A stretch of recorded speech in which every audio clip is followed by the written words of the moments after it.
جی بالکل، اوچشریف ایٹ پنجد کے نواحی علاقے مکھن بیلا کے رہائشی اہل خانہ کی فریاد۔ علاقے کے بااثر افراد نے میرے نوجوان بیٹے کو قتل کر دیا۔ مقامی ایم پی اے اور ایم این اے نے اپنی طاقت کے زور پر قاتلوں کو جیل سے رہا کروا لیا۔ علی پور پولیس نے مقدمہ درج کر کے ملزمان کو جیل بھیج دیا تھا۔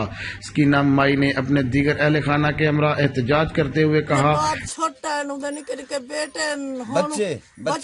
بچہ 5 بچہ 3 مہینے دا بیٹا جڑا قتل کیتے نے، میں کچھ نہیں منے دی، میں کو انصاف ملیا بنے اے حکومت صاحب کو انصاف دے دے۔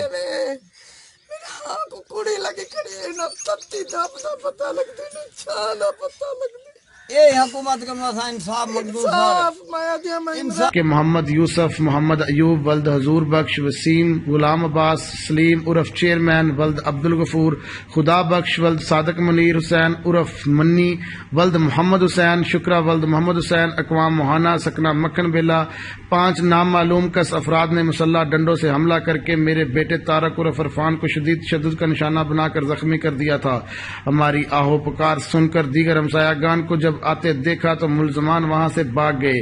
زخمی حالت میں بیٹے کو رورل ہیلتھ سینٹر علی پور لے گئے، جہاں پر موجود ڈاکٹروں نے ملتان ریفر کر دیا، جہاں پر زخموں کی تاب نہ لاتے ہوئے میرا بیٹا جان کی بازی ہار گیا۔ علی پور پولیس نے مقدمہ نمبر 284/19 درج کر کے ملزمان کو جیل بھیج دیا، مگر پیسے کی چمک نے میرے بیٹے کے قاتلوں کو رہا کروا دیا۔ میرے بیٹے کی 4 بیٹیاں اور ایک چھوٹا بیٹا ہے۔ ملزمان نے رہا ہوتے ہی اپنے ڈیرے پر مجرے کا جشن منایا، ہوائی فائرنگ بھی کی، اور اب ہم اہل خانہ کو جان سے مارنے کی دھمکیاں بھی دے رہے ہیں۔ آئی جی پنجاب، وزیر اعلیٰ پنجاب، چیف جسٹس پاکستان، وزیر اعظم پاکستان نوٹس لے کر ہمیں انصاف فراہم کریں۔